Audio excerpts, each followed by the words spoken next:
느헤미야 1장 5절부터 11절의 말씀을 통해 이제 우리 기도합시다라는 제목으로 8월부터 11월까지 재건이라는 주제로 하나님의 말씀을 듣고자 합니다.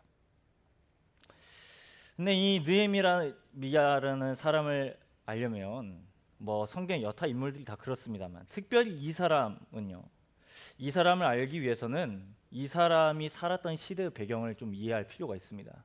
여러분들이 나눠 받았던 그 종이에 다 적혀져 있습니다. 제가 말이 빠르더라도 아니면 이해가 되지 않는다면 그걸 보고 참고하시면 될 것 같아요. 우리가 아는 것처럼 이스라엘은 둘로 쪼개집니다. 위에는 북이스라엘이고 밑에는 남유다였습니다. 거기에는 가장 중요한 건 바로 우상 숭배와 많은 어떤 일들이 있었지만 여튼 둘로 쪼개졌죠. 다윗과 솔로몬의 그 하나된 왕조가 영원할 것 같았지만 둘로 쪼개졌습니다. 그리고 이 남유다와 북이스라엘은 여러 왕들이 등장하지만 많은 사람들이 하나님 앞에 선하다라고 평가받기보다는 악한 왕으로 평가받고 이 두 나라 모두가 다 외세에 의해서 망하게 됩니다. 우리는 좀 이걸 기억할 필요가 있어요. 왜냐하면 이 느헤미야라는 사람의 일하는 시기를 우리가 깨닫기 위해서 그렇습니다. 그래서 그 위에 있는 북이스라엘은 주전 722년에 그리고 밑에 있는 남유다는 약 136년 후인 주전 586년에 망합니다. 북이스라엘은 아수르에 망하고 남유다는 바벨론에 의해서 망합니다. 우리가 수련회 때 살펴보았던 다니엘서가 이때 바로 활동했던 시기입니다. 남유다가 망했고 그리고 남유다의 포로로 바벨론으로 끌려가는 사람들 중에 다니엘과 세 친구가 있었던 겁니다. 오늘 여기에 읽었던 느헤미야라는 사람은 훨씬 더 뒤의 이야기입니다. 약 100년 더 뒤의 이야기인데 여러분들이 지금 나눠받은 그 프린트물에 있어요. 약 주전 5세기에서 4세기 사이에 지금 이 바벨론이라는 나라가 또다시 더 강대국에 의해서 망하게 됩니다. 바로 그 나라는 페르시아죠. 오늘날로 따지면 이란입니다. 이란에 의해서 망하게 되죠. 그래서 이 느헤미야 앞과 뒤에 있는 에스라, 느헤미야, 에스더 모두가 이 동시대에 벌어진 일입니다. 동일하게 동시대에 일어난 일이에요. 에스라, 느헤미야, 에스더. 그래서 저희가 갖고 있는 성경책으로는 되게 이 느헤미야의 위치가 거의 중간쯤, 구약 성경 중간쯤에 와 있지만 이걸 시간 순서로 따지고 보면 원래는 말라기쯤에 이 느헤미야가 붙어져 있어야 됩니다. 근데 저희가 갖고 있는 이 정경은 지금 연대기 순으로 되어 있지 않고 다른 종류의 순서로 배열되어 있기 때문에 느헤미야가 지금 이 중간에 있는 겁니다. 그러니까 오늘 저희들이 읽은 이 이야기는 예수님이 오시기 전에 일어난 일입니다. 약간 좀 시간 차이가 있지만 거의 지금 구약시대 마지막인 거죠. 그래서 약간 이 배경을 좀 이해해 보면 이 사람 역시 포로였습니다. 포로였고 페르시아의 포로였고 이제 페르시아로 끌려가게 되는데 이 느헤미야 앞에 있는 에스라라는 사람은 종교 지도자였습니다.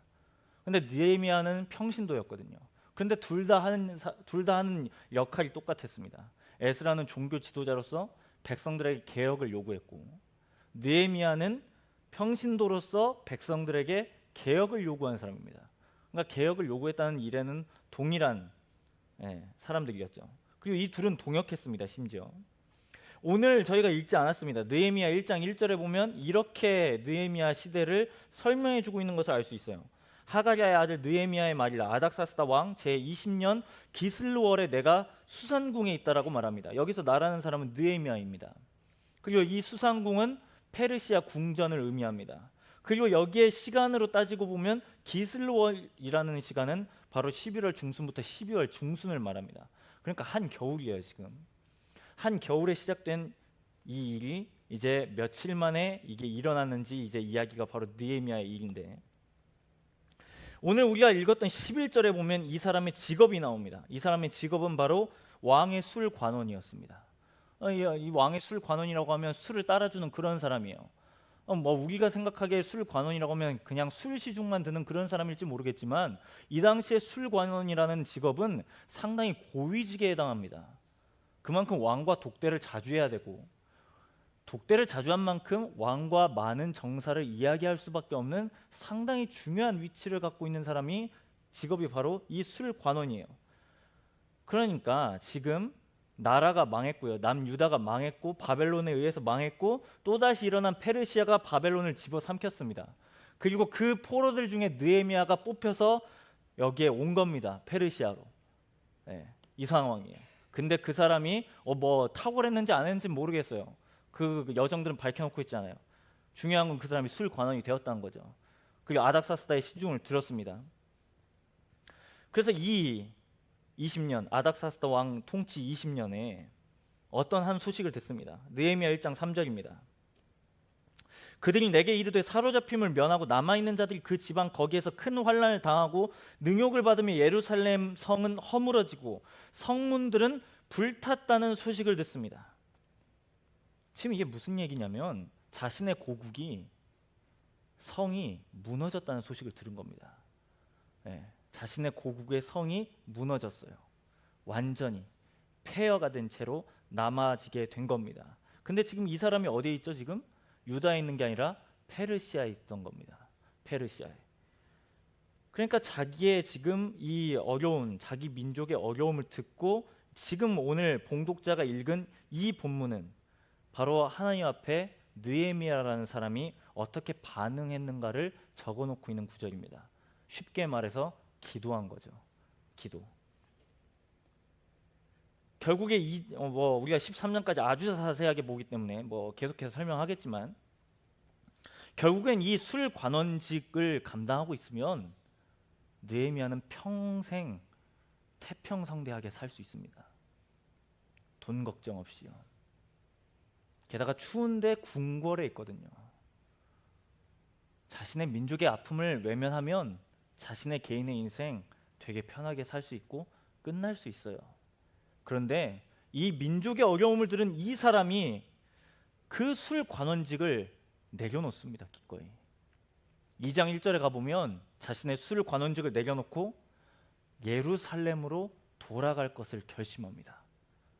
페르시아에서 예루살렘으로요. 느헤미야라는 이 이름은 성경의 모든 사람들이 그렇습니다. 모든 사람들의 이름에 의미가 있습니다. 이 느헤미야라는 사람의 이름은 여호와께서 위로하신다라는 의미입니다. 그래서 이 느헤미야라는 사람을 통해서 행한 일 때문에 이 이스라엘 사람들이 위로를 받습니다. 이 사람이 했던 가장 큰 일은 바로 무너졌던 이 예루살렘의 성벽을 재건하는 거였습니다. 이 당시 남유다에 조금 더 파생해서 가보면요, 이 남유다가 바벨론에 의해서 망했을 때 이 바벨론의 그때 왕은 누구였냐면 다니엘서에 기록된 것처럼 느부갓네살입니다. 느부갓네살이 예루살렘 성전을 침략해서 그 아들 벨사살은 무려 심지어 성전에 있는 기물까지 다 훔쳐와서 자신의 술 파티에 사용했다고 우리는 수련회 때 들었습니다. 그러니까 성전이 완전히 무너진 상태였습니다. 이 사람들에게 성전이 무너졌다는 의미는 완전히 하나님이 자기를 버렸다는 의미와 동일한 의미입니다. 이 사람들의 역사는 선택받았다고 생각했던 역사였습니다. 어떤 것을 해도 나는 하나님 앞에 용납받을 수 있고 나는 하나님과 관련이 있으며 내가 하는 모든 일거수일투족은 하나님과 관련이 있다고 생각하는 그 뿌리 깊은 정체성이 여기서 무너져 버렸습니다. 뭐 때문에요? 바벨론의 침략 때문에요. 성전이 무너졌습니다. 그래서 이 사람들은 모두 다 그렇게 생각했습니다. 드디어 하나님이 우리를 버리셨다고요. 드디어 하나님이 우리를 떠나셨다고. 우리가 선택받은 그 장구한 모든 역사가, 이 느헤미야는 말라기야와 비슷한 시대라 그랬죠. 그러니까 구약의 창세기 때부터 여기까지 이르렀을 때 그 수년 동안의 역사가 여기서 이제 종료됐다고 생각했습니다. 그 사람들이 열망하기 시작해요. 뭘 열망했을까요? 성전을 짓기를 열망합니다. 성전을 짓기를. 근데 여러분, 우리가 역대기와 열왕기를 읽어보면 성전이 나옵니다. 하나님께서 허락하신 성전, 바로 솔로몬이 지었다고 하는 성전이죠. 근데 그 성전을 잘 봐보세요. 정말 화려합니다. 그러니까 우리의 이해를 돕는 겁니다. 꼭 이랬다는 게 아니고요. 1대1로 여기가 다 금으로 둘러져 있는 상태였습니다. 엄청 웅장하고 화려하고요. 근데 그 성전이 다 하루아침에 쑥대밭이 돼서 무너져 버렸습니다. 그래서 사람들이 열망합니다. 다시금 성전을 지을 수만 있다면 우리가 하나님께 갈 수 있을 것이다. 다시금 성전만 지으면 우리가 다시금 하나님의 역사를 기대할 수 있을 거라고 생각합니다. 그래서 정말 성전을 짓기 시작합니다. 놀랍게도 포로인 상태에서요. 여러분 생각해 보세요. 포로인 상태에서 어떻게 성전을 짓는 게 가능해요? 포로인데요. 포로는 자기 뜻대로 마음대로 할 수 없는 사람들이잖아요. 근데 진짜 하나님의 기적적인 도우심으로 고레스라는 사람을 통해서 자기 나라를 돌아가게끔 하는 그런 귀한 명령이 일어나고 스룹바벨이라는 사람을 통해서 성전이 지어지게 됩니다. 진짜로 놀라운 거죠. 이것마저 감격스러운 겁니다. 근데 문제는 뭐냐면 성전은 지어졌어요. 뭐 솔로몬 성전보다는 되게 초라하기 그지없습니다. 그럼에도 불구하고 이 어려운 상태에서 성전이 지어졌다는 건 이 사람들에게 되게 고무적인 일이었어요. 그런데 딱 덩그러니 성전만 있는 거예요. 덩그러니. 성전을 보호하는 성벽이 없어요. 그러니까 되게 쉽게 침략받을 수 있는 환경이 여전히 노출되어 있었던 겁니다. 딱 성전만 덩그러니 있고 누구 하나 지나가다가 뭔만 딱 마음에 들지 않으면 갖다 때려 박으면 성전이 다시금 무너질 수밖에 없는 그런 상황인 거예요. 그 소식을 1장 3절이 오늘 기록하고 있는 겁니다. 성전을 둘러싸고 있는 뭐가요? 성벽이 다 무너져 버렸다고요. 이거 위기입니다 이제. 그러니까 이스라엘 사람들에게 이거 위기예요. 이걸 들은 아닥사스다의 술 관원인 느헤미야가 가만히 있지를 못합니다. 4절에 보니까 뭐라고 나오냐면 느헤미야가 뭐 하냐면 기도하기 시작합니다. 근데 어떻게 기도하냐면 얼마나 그 기도가 처절한지 수일 동안 금식하며 기도합니다. 금식하며. 하나님 도대체 이게 무슨 일입니까? 언제까지 기도하냐면 2장 1절에 보면 아닥사스다 왕 제20년 니산월이라고 시기가 변경됩니다. 이 니산월은 3월 중순부터 4월 중순입니다. 그러니까 무려 4달 동안 금식하면서 기도한 겁니다. 하나님의 뜻을 계속 물어보는 겁니다.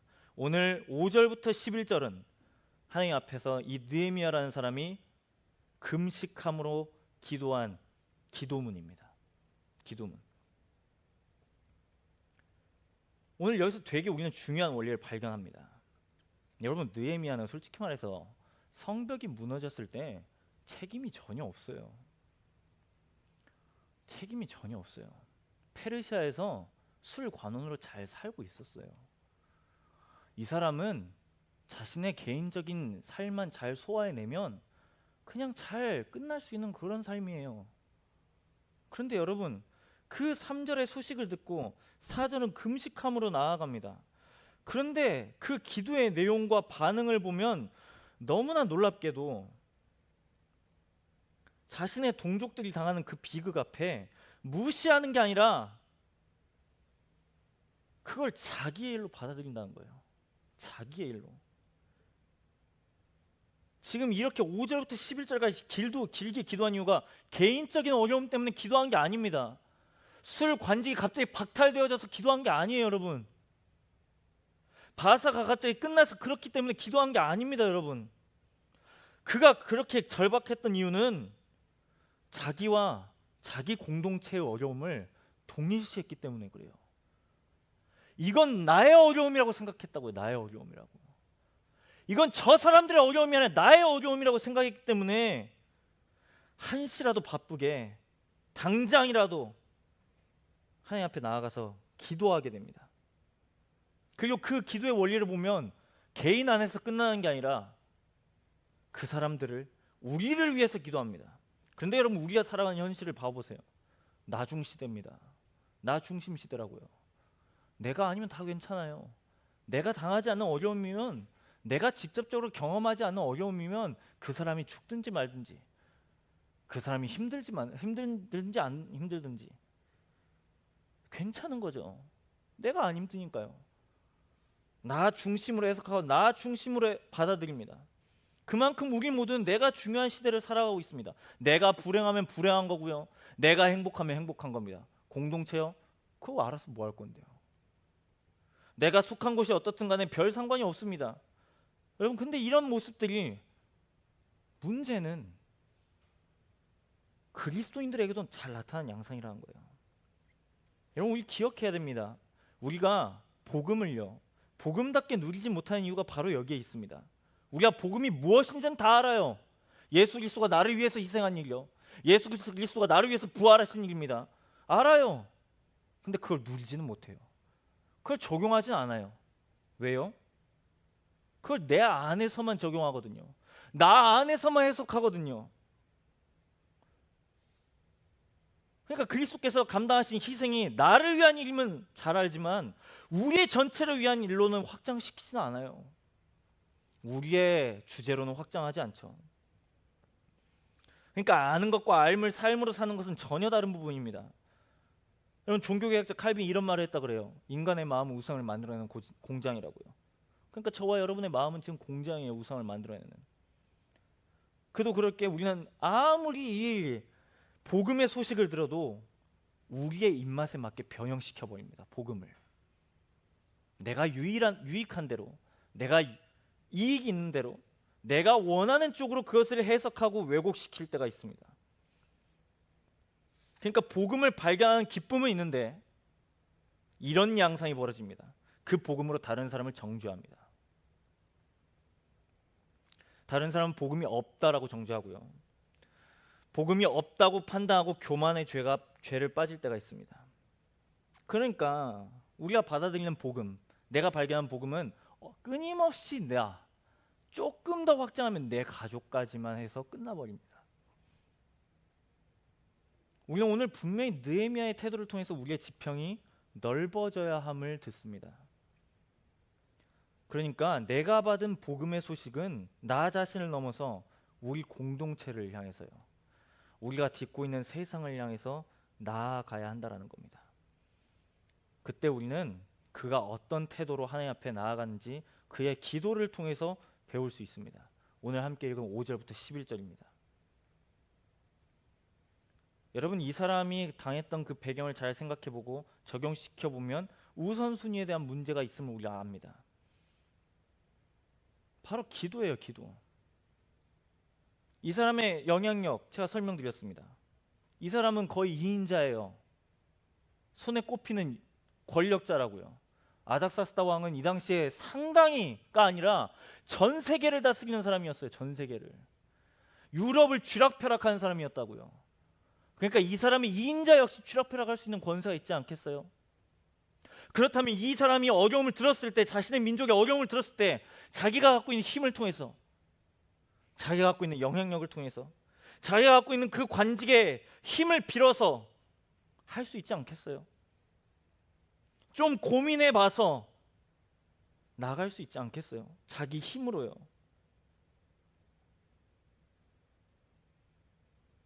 실력 있는 건축업자를 알아보는 것도 아니었어요.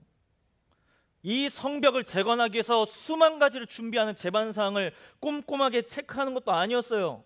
혼자 머리를 싸매고 이 성벽을 어떻게 하면 다시금 일으킬까, 그런 것을 궁리하지도 않았어요. 가장 먼저 그가 했던 건 기도였습니다. 기도요. 아까 설명드렸다시피 1장과 2장의 그 시간 차이는 무려 4달입니다. 무려 같은 제목을 놓고 4달 동안 끈질기게 기도합니다. 같은 제목을 놓고요. 하나님의 뜻이 어디 있는지, 하나님의 계획하심이 어디 있는지, 이게 내 스스로 분명하게 확인될 때까지 그는 절대 스스로 먼저 행동하지 않았습니다. 오직 그가 했던 건 기도였어요. 여러분, 우리는 기도하면 어떻습니까? 하나님, 이게 부족합니다. 하나님, 저는 이게 모자라요. 하나님, 저는 저게 부족합니다. 저거 해주세요. 이게 부족해요. 이거 해주십시오. 곧잘 이렇게 나아갑니다. 그런데 여러분, 복음의 사람은, 복음을 아는 사람은, 복음을 누리는 사람은 공동체적으로 공동체를 위해서 기도하는 사람입니다. 여러분, 그러기 위해서 우리는 그가 기도했던 방식을 3가지를 눈여겨보아야 됩니다. 첫 번째, 5절부터 7절에 나온 그의 태도입니다. 그건 바로 회개였어요. 무엇을 회개했냐고요? 자기의 죄요? 아니요. 자신의 민족의 죄로 회개합니다. 자신의 민족의 죄를. 5절부터 7절까지 읽어봅니다. 이르되 하늘의 하나님 여호와 크고 두려우신 하나님이여, 주를 사랑하고 주의 계명을 지키는 자에게 언약을 지키시며 긍휼을 베푸시는 주여 간구하나이다. 이제 종이 주의 종들인 이스라엘 자손을 위하여 주야로 기도하며 우리 이스라엘 자손이 주께 범죄한 죄들을 자복하오니 주는 귀를 기울이시며 눈을 여시사 종의 기도를 들으시옵소서. 나와 내 아버지의 집이 범죄하여 주를 향하여 크게 악을 행하여 주께서 주의 종 모세에게 명령하신 계명과 율례와 규례를 지키지 아니하였나이다. 지금 이게 무슨 말이에요? 이렇게 성벽이 불타고 자신의 사람들이 능욕을 받고 그렇게 행해졌던 이 일이 외세가 강해서 침략받은 것도 아니고 성전을 재건한 리더들이 모자라서 부족해서 그런 게 아니라 우리가 잘못했다고 말한 겁니다. 하나님은 되게 신실하셨는데, 약속하신 하나님은 약속을 신실하게 이루시는 분이신데 우리는 그 약속하신 하나님 앞에 우리는 약속을 저버린 사람들이었습니다 라고 인정한 겁니다. 누가요? 자기가 그렇게 행하지 않았던 그 한 사람이요. 심지어 나와 내 집이 그랬다라고 말합니다. 여러분, 부흥과 재건의 시작은 잘 준비된 행정력에서 오는 게 아니에요. 보다 유능하고 탁월한 사람들이 많아서도 재건이 이루어지는 게 아닙니다. 우리는 그 13장 통째를 살펴봐서 알 겁니다만, 여기에 수많은 사람들이 이름이 기록되어져 있는데 단 한 사람도 느헤미야를 제외한 유능했던 사람이 단 한 사람도 없어요. 심지어 여기에 딱 한 번 기록되고 성경에 단 한 번 나오지 않는 사람들이 수많은 사람들의 이름이 다 적혀 있습니다. 그러니까 여기에 기록된 느헤미야에 기록된 특별히 기록된 사람들은 아무개예요. 아무개. 진짜 듣보잡이요. 진짜로. 그런 사람들을 데리고 성벽을 다시금 짓습니다. 여러분, 다시 돌아와서 이 부흥과 재건의 시작은 우리의 현실을 직시하는 겁니다. 우리의 현실을 하나님의 눈으로 바라보고 이때 하나님이 어떤 분이신지, 우리는 하나님께서 어떻게 행하셨는지 우리는 철저하게 무릎을 꿇고 나아가야 한다는 거죠. 두 번째, 그의 기도의 제목, 기도를 보면 그가 절대로 개인적으로 기도하지 않았습니다. 그는 공동체적으로 기도합니다. 언제나 나라고 시작하지만 그 끝은 우리라고 끝납니다. 우리라고 시작해서 우리로 끝납니다. 솔직히 예루살렘이 성벽이 이 폐허가 된 건 느헤미야의 책임 그 정도를 따지면 이 사람은 책임이 없어요. 솔직히 말해서 책임질 게 뭐가 있는데요. 그 사람은 아닥사스다에 술만 따랐을 뿐인데요. 그냥 포로가 되어서 그 수상궁에 갇혀서 그렇게 살았을 뿐이에요. 그런데 지금 그가 들었던 슬픈 일을 통해서 그는 그 일이 저 사람들의 일이 아니라 바로 내 일이라고 말합니다. 나의 책임이라고 말하고 그 책임을 감수하는 태도로 나아갑니다. 여러분, 그가 행한 죄도 없었습니다. 느헤미야 13장 전부를 읽어봐도 그가 표면적으로 지은 죄는 단 한 가지도 없었어요. 하지만 그는 책임을 통감하고 기꺼이 책임을 감당하는 자리 가운데 나아갑니다. 그러니까 말을 바꿔 말하면 이스라엘이 범죄한 건 내가 범죄했기 때문에 그렇다고 말하는 거예요. 자신의 조상들이 범죄한 거, 예루살렘의 성벽이 불탄 거 나의 죄 때문이라고 말한 겁니다. 이거 하나님 앞에서 철저하게 나 스스로를 드러나는 것이 아니라 자기 자신을 공동체로 굴복시켜 버립니다. 그리고 하나님 앞에서 이 공동체가 잘 되기를, 회복되기를 위해서 구한다는 거죠. 마지막은 그가 끈질기게 기도했다는 겁니다. 그가 이 기도를 했을 때 무려 4개월이 걸렸다고 그랬습니다. 6절에 보면 그가 주야로 기도합니다. 4절에 보면 수시로 기도하고, 앞으로 살펴보겠지만 이 성벽 재건은 기도로 시작해서 기도로 맞춰진 일입니다. 그러니까 예루살렘 성벽 재건은 그의 기도로 이루어졌다고 해도 과언이 아니에요. 그가 기도했기 때문에 기도로 시작해서 기도로 맞춰집니다. 우리는 이 느헤미야의 기도를 통해서 아주 실제적이고도 분명한 한 가지를 적용할 수 있습니다. 그것은 바로 기도하는 거예요. 그럼 도대체 뭘 위해서 기도해야죠? 바로 우리를 위해서 기도해야 됩니다. 여러분 솔직하게 대답해보세요. 이 청년 디모데를 위해서 기도하는 게 저의 전유물인가요? 목사가 맨날 새벽 기도 때만 나와서 목이 터져라 기도하는 그런 기도 제목인가요? 몇몇 리더들만, 책임감 있는 리더들만, 책임 있는 사람들만 이 행사가 있으니까 이거 잘 되게 해주십시오. 이거 있으니까 하나님 이거 잘 되어야 합니다. 그런 책임 있는 건가요? 물론 책임 있는 자이기 때문에 더 생각할 여지는 있겠죠. 그러나 이 공동체를 위해서 기도하는 건 우리 모두가 해야 되는 거 아니에요? 단 한 사람도 빠지지 않고요.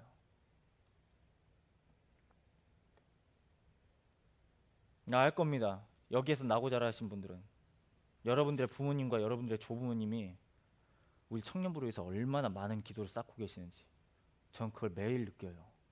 매번 느끼고요. 지금도 심지어 이 2시 예배를 위해서 이 뒤에서는 이 예배를 위해서 기도도 합니다. 권사님들요. 여러분 솔직하게 답해보세요. 우리 예배를 위해서 얼마나 기도하세요? 여러분들 얼마나 준비되어서 이 예배가 정말 하나님 드리기에 합당한 예배를 위해서 모든 사람들이요, 나 혼자 드리는 예배를 위해서 기도하는 거 말고요, 우리 모두가 하나님 앞에 신실하게 반응하는 예배가 되게 해주십시오. 하나님 사랑 앞에 굴복할 수 있는 예배가 되게 해주십시오.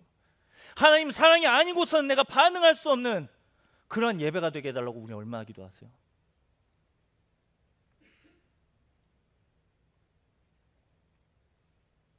어른들에만 이 책임을 돌릴 건가요?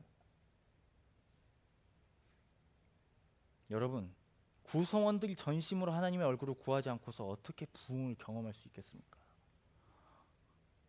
하나님의 얼굴을 전심으로 구하지 않는데 어떻게 재건을 꿈꿀 거예요? 이제 말씀 마무리할 텐데 말에 어폐가 있을 줄 압니다만 적용의 범위도 그렇고 저는 이게 일반의 오류이길 바랍니다. 솔직하게 한국교회 청년부가 다 어렵다고 말합니다.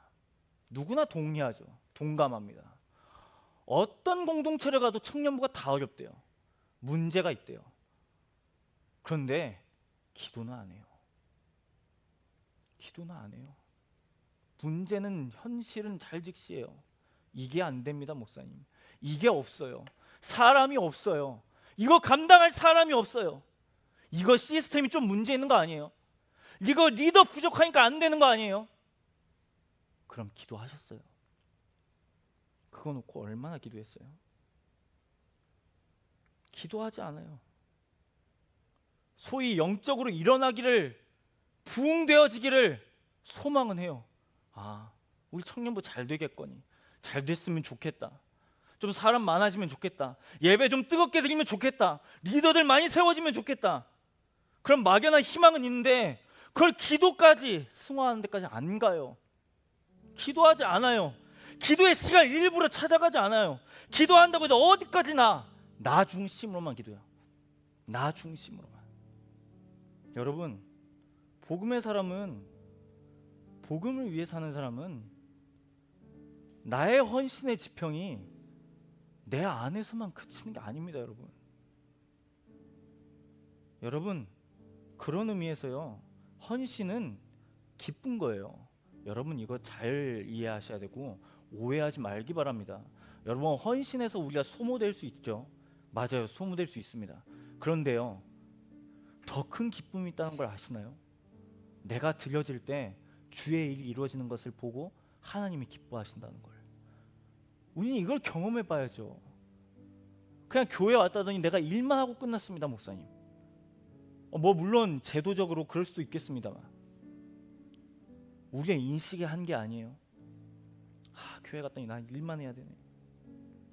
2시 예배 이거 굳이 드려야 되나? 부모님이 가라고 해서, 또 누가 오라고 해서. 여러분 신앙이란 건 복음의 은혜를 누리고 나의 삶 전부를 드리는 겁니다. 그래서 우리는 꼭 이런 반응을 여러분 주변 사람들로부터 얻어야 돼요. 아휴, 진짜 오버하고 있네. 아휴, 유별나다 유별나 진짜. 저래서 뭐 된다고. 아우, 저렇게 들리는 거 뭐 있냐고. 여러분, 그런 말 들을 정도까지 가야 돼요. 왜냐면 헌심이 없는, 비전이 없는 복음은 유통기한이 지난 우유처럼 썩어버리기 때문입니다. 하나님이 주시는 은혜는 반드시 고여 있을 수 없고 반드시 흘러가야 합니다. 여러분, 예수 그리스도께서 우리를 위해서 희생하신 그 일을 생각해 보세요. 만약에 자신의 아들의 목숨을 버리시면서까지 고작 나라는 사람만을 얻는 것이었다고 우리가 해석하고, 하나님 입장에서는 그게 엄청난 손해를 보는 투자가 아닌가요? 라고 생각한다면 우리는 아마 그리스도의 희생을 굳이 그렇게 해야 됩니까? 굳이 십자가를 감당하셔야 됩니까? 그냥 너의 죄가 사해졌다라고 말하면 되는 거 아니에요? 굳이 손해, 굳이 발해, 왜 그런 고초를 당하셔야 되죠? 그런데 우리의 관점을 바꿨어요. 나를 위해서, 우리 자신을 위해서요. 자기 자신을 기쁨으로 버리신 예수님의 사랑을 생각할 때, 그래서 내가 하나님의 기쁨이 되었다는 것을 우리가 기억한다면 우리는 비로소 나의 삶을 드리는 데까지 헌신합니다. 왜냐하면 주님이 나를 위해서 그렇게 드리셨으니까요. 억지로 하신 게 아니라 기쁨으로 하셨기 때문에요. 여러분, 이제 뭔 말 하려는지 알겠죠? 누가 기도해야 되겠습니까, 여러분? 누가요? 대체 우리 공동체를 위해서 누가 기도할 거예요? 제가 기도합니까? 행정 리더, 목양 리더, 사역 리더만 기도합니까? 우리 다 기도해야 되는 거 아니에요? 저는 여러분, 우리가 부흥되기를 간절히 소망합니다. 저는 우리 공동체가 잘 되기를 늘 꿈꿔요. 저는 늘 새벽마다 우리 공동체를 위해서 기도할 때 여러분들을 위해서 기도합니다. 여러분들 한 사람 한 사람이 그리스도의 사랑에 반응하고 기뻐서 여러분들의 삶을 그리스도께 드릴 수 있도록, 우리 공동체가 응답될 수 있도록 늘 그것을 위해서 기도합니다. 여러분, 이제 우리가 앞에서 인도자께서 말씀하시고 이제 11월까지 동일한 찬양 이제 부르고 기도할 텐데, 이제 진짜 우리 기도할 때입니다. 바로 우리 자신을 위해서요. 우리가 우리 스스로를 위해서, 우리 공동체가 하나님의 마음을 깨닫고 나의 안에서만 끝났던 그런 제목이 아니라, 주님, 몇몇 사람만 강 건너서 불구경하듯 내가 지켜봤습니다. 이제는 나의 마음을 결단하고 전심으로 주님의 얼굴을 구합니다. 느헤미야와 백성들이 성벽을 재건했듯 이제 역시 이 기도의 본을 따라서 우리도 내가 기도의 자리를 찾겠습니다. 기도할 수 있는 우리가 되기를 간절히 소망합니다.